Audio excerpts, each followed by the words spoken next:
Evergrande. Evergrande. Does that create opportunities for you, or does it freak you out? Oh, absolutely opportunities. I mean, okay. Where? How? Evergrande, the big picture in Evergrande is it's a problem.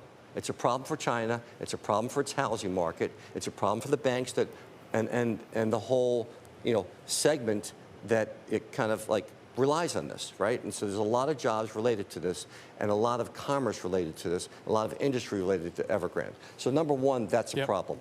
So here's the pecking order for all the folks that are thinking about Evergrande and think about the logic of how it's going to play out. Number one is the first obligation, when this gets restructured, when that day comes, and we think the can will be kicked down the road a bit, and there will be some coupons maybe to get paid in interim, but when it happens, and we don't know when it happens, the first pecking orders, they're going to make sure that the homeowner that bought those homes take delivery and that they're made whole. Second is the trade, the folks that did the work and that supplied the goods and services and appliances to bathtubs are going to get paid because they're owed a lot of money. Third and this is very interesting, are the domestic creditors are going to get paid first.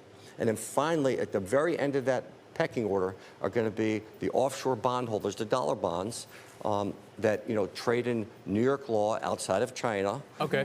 And there's lots of that debt that's came in domiciled, New York law implied. Right. And so we're in the marketplace buying Evergrande debt, and we'll continue to buy it at these very low prices. And the whole question is the price of acquisition for the debt that you buy relative to what you think recovery value is. And we don't know what that recovery value is, but you're getting close to the point where we think it now makes sense for the first time. So we'd never bought the credit until just this week.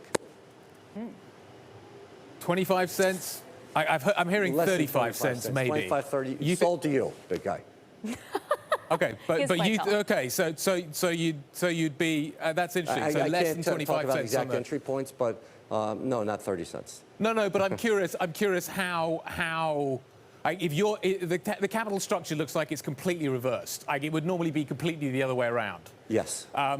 So basically, what you're saying is that the dollar holders are going to be last in line, and therefore the recovery rates are going to be significantly lower than you would normally expect. It's completely unknown. What happens in China, what happens in Hong Kong, and this is Hong Kong based, is completely unknown variable, and what we have to watch first.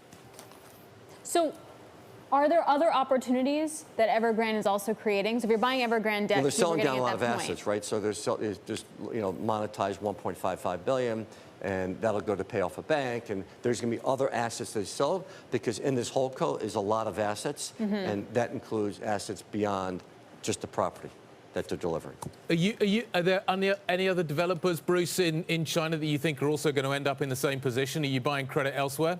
Well, we think you wait for the domino to actually fall, and you see how bad it gets for others that aren't quite the problem that Evergrande is today. And so there I would be patient. Wouldn't want to be early. And there I would want, proof of concept and, this case study to play out before we would invest more.